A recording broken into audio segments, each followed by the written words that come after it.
Welcome back to my channel. तो आज हम लोग लेक्चर 8 स्टार्ट करेंगे डिफरेंशिएबल मैनीफोल्ड्स के ऊपर।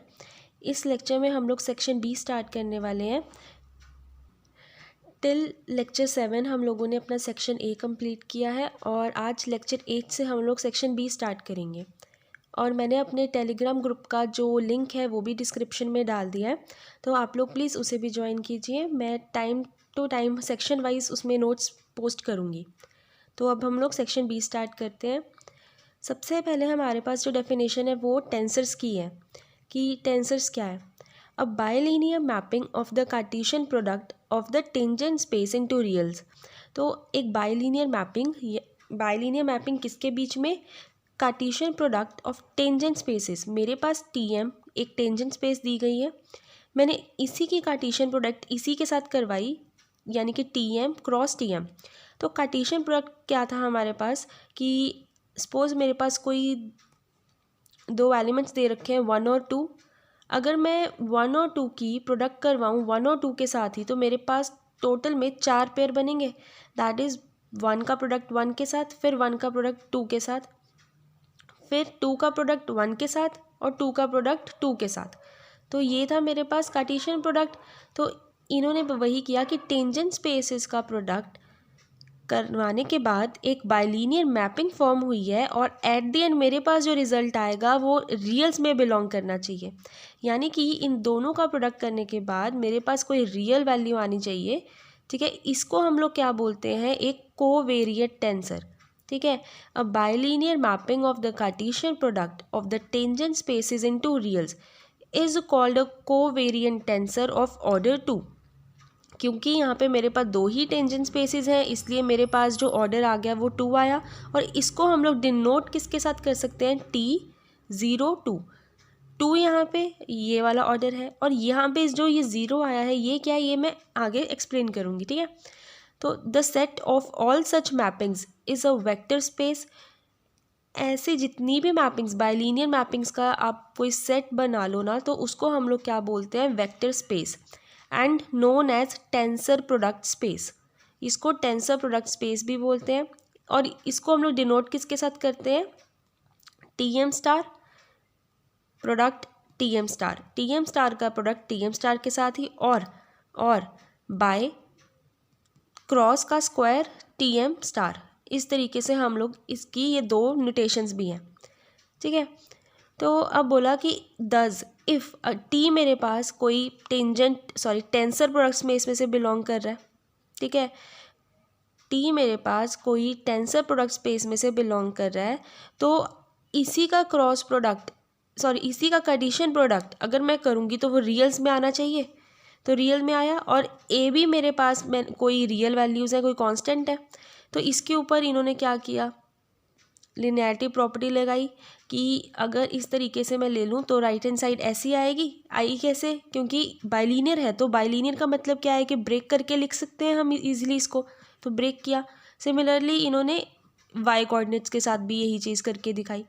ठीक है, a bilinear mapping of the Cartesian product of TM star to reals, that is, ये अब कहते हैं, अभी जो हमने मैपिंग दिखाई थी वो सिंपल टीएम के बीच में थी।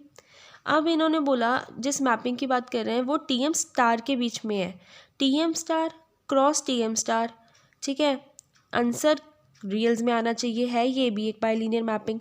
और इसको हम लोग क्या बोलेंगे? कॉन्ट्रावेरिएंट टेंसर। ठीक है, कॉन्ट्रावेरिएंट टेंसर ऑफ ऑर्डर 2, और इसको हम लोग डिनोट करते हैं T2,0 के साथ। अब यहाँ पे जो ये 2 आया, ये ऑर्डर 2 किसका है? टीएम स्टार का।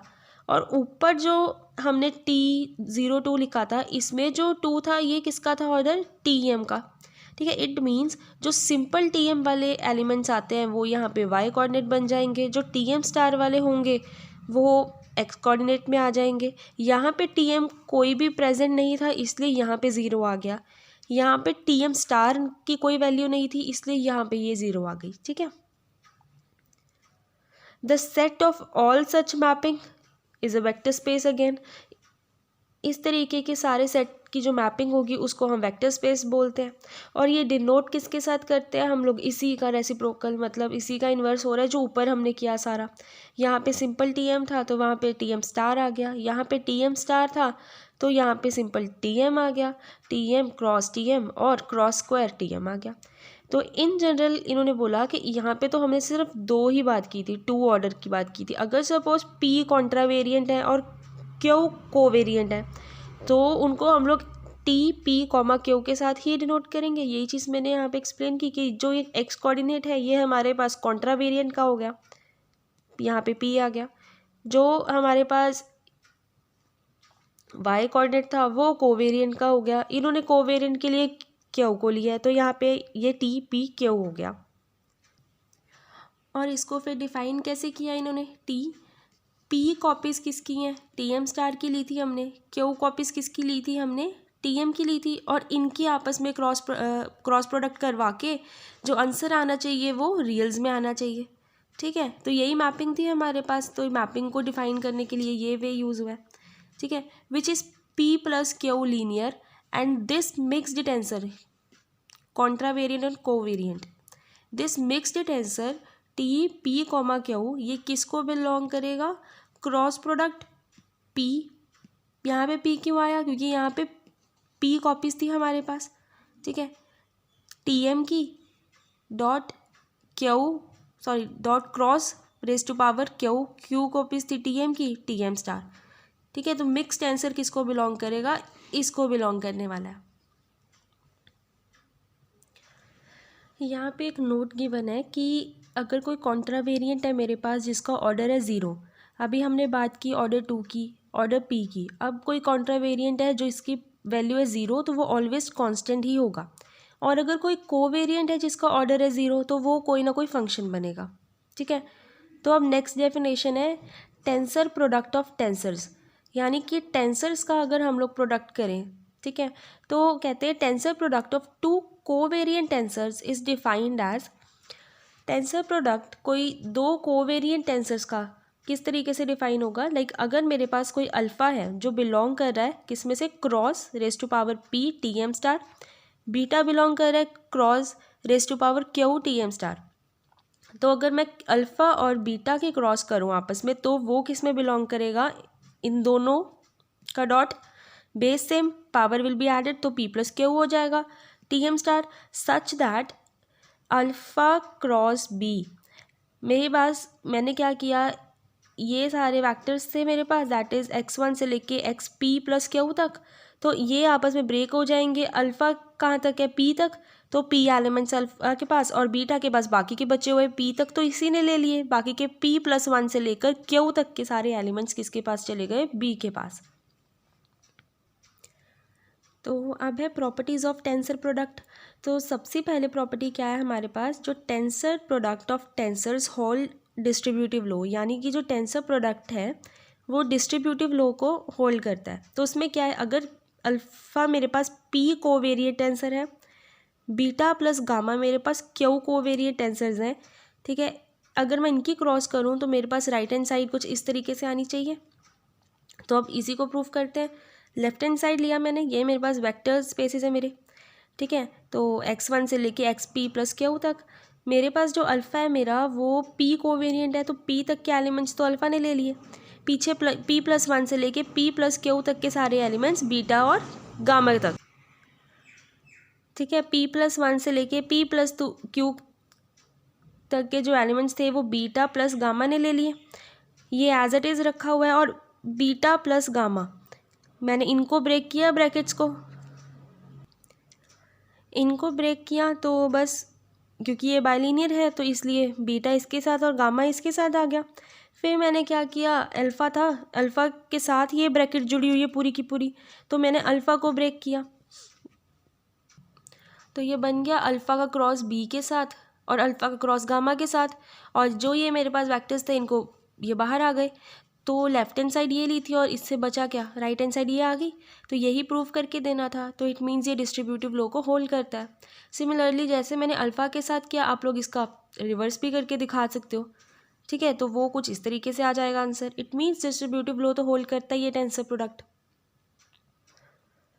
अब नेक्स्ट प्रॉपर्टी है एसोसिएटिव प्रॉपर्टी, यानी कि लेफ्ट हैंड साइड इस तरीके से है तो राइट हैंड साइड ऐसी हो जाएगी, यानी यहाँ पे अल्फ़ा और बीटा साथ में है तो बीटा और गामा यहाँ पे हो जाएंगे। जो अल्फ़ा है वो पी कोवेरिएंट आंसर है, बीटा है वो क्यू कोवेरिएंट आंसर है और जो गामा है वो आर कोवेरिएंट आंसर है।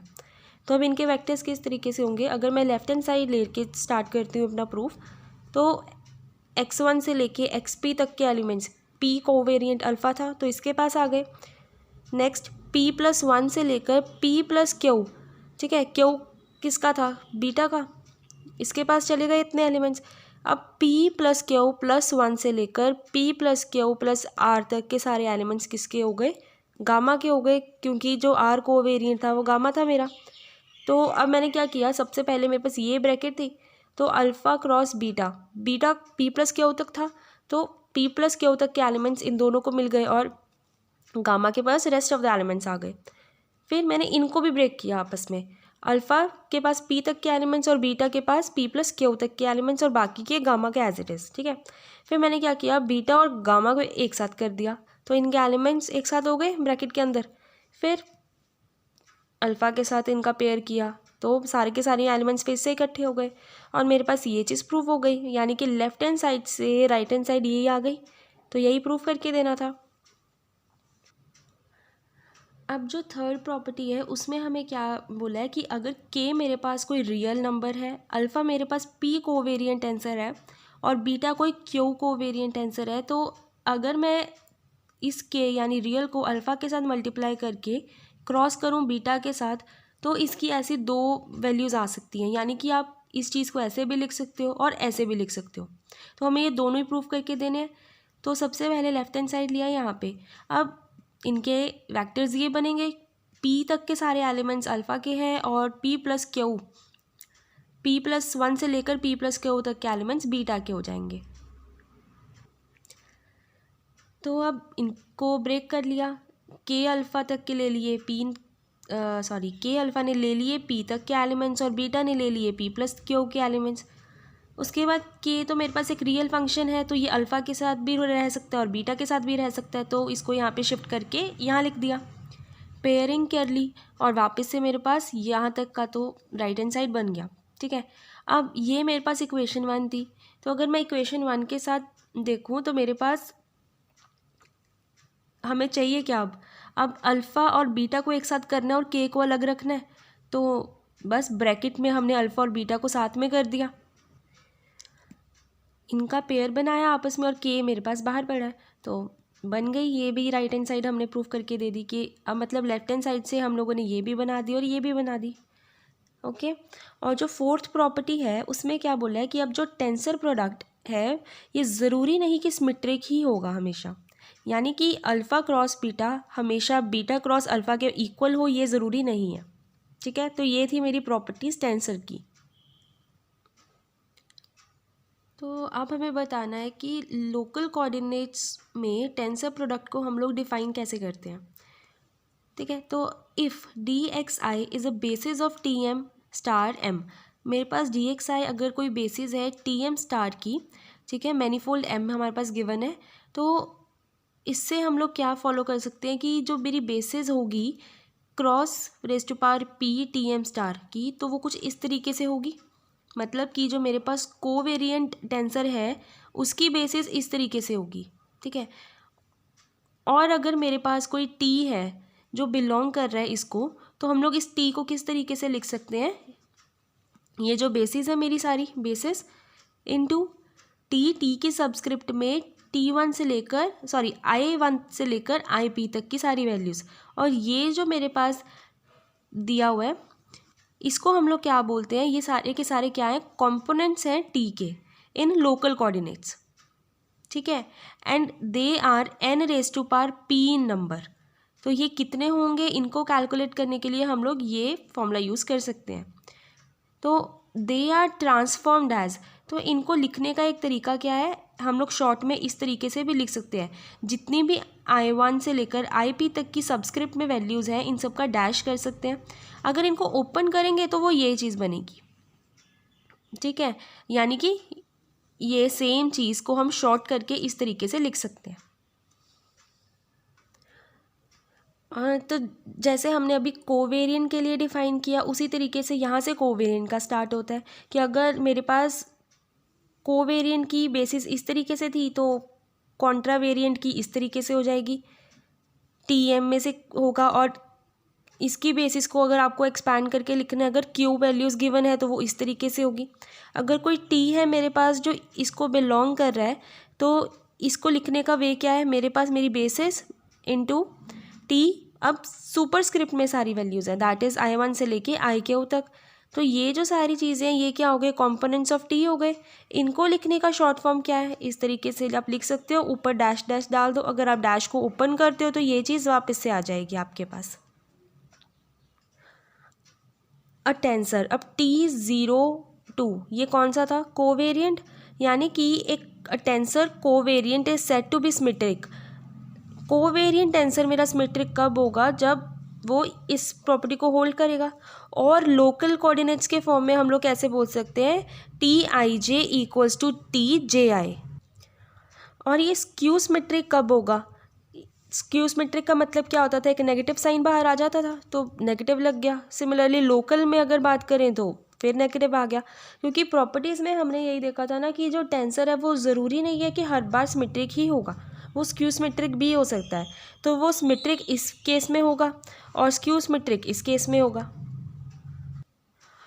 हम किसी भी कोवेरिएंट टेंसर को ना सिमेट्रिक और स्क्यू सिमेट्रिक टेंसर के सम में लिख सकते हैं। तो उसको लिखने का क्या तरीका है कि मेरे पास कोई कोवेरिएंट टेंसर है, सिमेट्रिक और स्क्यू सिमेट्रिक के सम में मैंने उसको इस तरीके से लिख दिया, और लोकली अगर आपको इसको एक्सप्रेस करना है तो वो कुछ इस तरीके से हो जाएगा, ठीक है।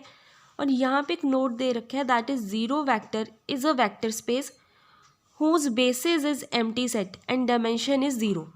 तो अब ज़ीरो वेक्टर कौन सा होता है कि जिसकी जो बेसिस है वो भी एम्प्टी हो, और अगर बेसिस एम्प्टी है तो उसकी डायमेंशन भी ज़ीरो हो जाएगी, ठीक है। अब हमारे पास एक और डेफिनेशन है पी फॉर्म्स की। तो ये क्या होती है कि अगर मेरे पास कोई कोवेरिएंट टेंसर है जो कि स्क्यू सिमेट्रिक है और उसका ऑर्डर है पी, तो हम लोग उसको क्या बोलेंगे, differential form of order P और सिंपली अ पी फॉर्म। यानी कि एक स्क्यू सिमेट्रिक कोवेरिएंट टेंसर जिसको हम ऑल्टरनेटिंग भी बोल सकते हैं, जिसका ऑर्डर है पी, ठीक है, तो हम लोग उसको क्या बोलेंगे, पी फॉर्म। इन्होंने इसको एक एग्जाम्पल की हेल्प से एक्सप्लेन किया कि अगर मेरे पास कोई अल्फ़ा है जो टेंसर प्रोडक्ट स्पेस में से बिलोंग कर रहा है, और ये अल्फ़ा मेरे पास कोवेरिएंट टेंसर है जिसका ऑर्डर है पी। अगर ये अल्फ़ा एक ऑल्टरनेटिंग या फिर स्क्यू सिमेट्रिक होगा तो हम लोग इसको क्या बोलेंगे, पी फॉर्म। और आगे इन्होंने कैसे एक्सप्लेन किया कि ये तो पी फॉर्म तक का हो गया, और अब कहते हैं कि since the sum of two skew symmetric tensors of same type, यानी कि अगर मेरे पास कोई दो मतलब कोवेरिएंट टेंसर्स हैं, मतलब कोवेरिएंट टेंसर्स का जो स्क्यू सिमेट्रिक होगा, और या चाहे कॉन्ट्रावेरिएंट का ले लो, ठीक है, दोनों में से किसी का भी अगर मैं सम करती हूँ ना तो एट दी एंड जो रिजल्ट आएगा वो भी स्क्यू सिमेट्रिक टेंसर ही होगा, उसी टाइप का जिस टाइप के मेरे पास सम करने से पहले मैंने जिनके स्क्यू सिमेट्रिक टेंसर्स लिए हैं, ठीक है। और अगर मैं, ये तो था सम, और अगर मैं किसी स्क्यू सिमेट्रिक टेंसर का प्रोडक्ट करूँ किसी भी स्केलर के साथ, तो भी मेरे पास जो एट दी एंड रिजल्ट आएगा वो एक स्क्यू सिमेट्रिक टेंसर ही होगा, उसी टाइप का, ठीक है। अगर मैंने कॉन्ट्रावेरिएंट स्क्यू सिमेट्रिक का प्रोडक्ट किया है किसी स्केलर के साथ, तो मेरे पास एट द एंड जो रिजल्ट आएगा वो भी कॉन्ट्रावेरिएंट स्क्यू सिमेट्रिक टेंसर ही आएगा। Therefore set of all skew symmetric covariant tensors, सारे के सारे स्क्यू सिमेट्रिक कोवेरिएंट टेंसर्स का अगर मैं सेट ले लूँ तो वो क्या होगा, क्लोज्ड होगा under addition and scalar multiplication, ठीक है। तो मतलब क्लोजर की प्रॉपर्टी यहाँ पे ये सेटिस्फाई हो रही है। Hence the set of all skew symmetric covariant tensors form a vector space. सारे के सारे स्क्यू सिमेट्रिक कोवेरिएंट टेंसर्स का अगर सेट किया जाए तो हम लोग उस सेट को क्या बोलेंगे, वेक्टर स्पेस। और इस सेट को डिनोट हम लोग किस कर सकते हैं, इस तरीके से, ठीक है। तो ऑब्वियसली कि ये जो नोटेशन है यानी वेक्टर स्पेस बनी है, ये टेंसर प्रोडक्ट स्पेस की एक सब स्पेस ही होगी, क्योंकि उसी के कुछ एलिमेंट से मैंने ये चीज़ बनाई है ना, तो ये सारी ये जो चीज़ है वो इसमें तो बिलोंग करेगी ही, ठीक है, तो ये थी डेफिनेशन पी फॉर्म की। तो अब नेक्स्ट लेक्चर से हम लोग जितना भी पोर्शन कवर करने वाले हैं, मतलब जितने भी टॉपिक्स करेंगे ना, वो सारे के सारे टेंसर की ये जो डेफिनेशंस हमने की हैं इन्हीं पे बेस्ड होंगे। लाइक टॉपिक के नेम चेंज होंगे, बट अब ये सारा का सारा जो पोर्शन है सेक्शन बी का, वो सारा का सारा टेंसर पर ही बेस्ड होने वाला है। तो इसकी जो ये डेफिनेशंस हो गई इन और जो ये नोटेशंस है, तो उन पे थोड़ा ज़्यादा ध्यान देना, क्योंकि ये चीज़ें आगे जाके एज इट इज़ नोटेशंस ही यूज़ होने वाली हैं। तो वहाँ पे कन्फ्यूजन ना हो, तो अभी से थोड़ा ध्यान से मार्क कर लेना इन चीज़ों को। Okay, so thank you.